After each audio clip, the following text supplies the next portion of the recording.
everyone! I love this topic of humor me because I think in the world of education things can sometimes get a little bit intense, and it's nice to be able to step back with a more lighthearted perspective and kind of de-escalate some of those situations after the fact so that they're not so heavy on your shoulders.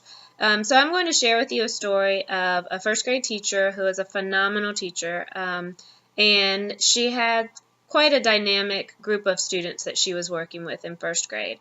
One student was part of the IBS program and had some intense behavior issues and was nonverbal.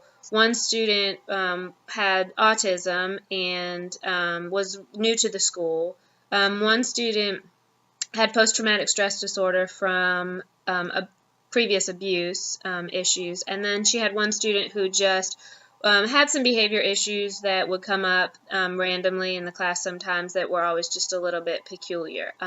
So one day, the student with the intense behavior issues had a huge meltdown and was screaming and couldn't communicate his thoughts, so it just kept escalating, and the teacher called the E-team to come in and assist. But while that was going on, the stimulation was too much for the child with autism. So he went into a panic and was, screaming and kind of hiding behind a desk in the room.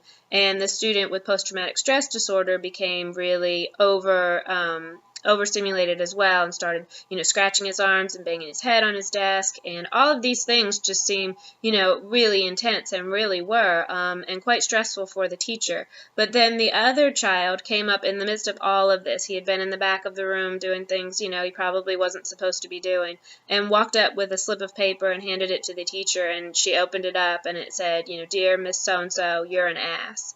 And it just kind of was the icing on the cake for her, but at the same time, the moment when she realized that, this too shall pass, and it's just, one of those things, it became kind of a funny scenario and a funny story to tell, rather than, all of these moments of stress that were going on. So I think, as long as you're able to kind of step back and reflect and see those humorous times over the stressful times, I think you can be very successful in this profession.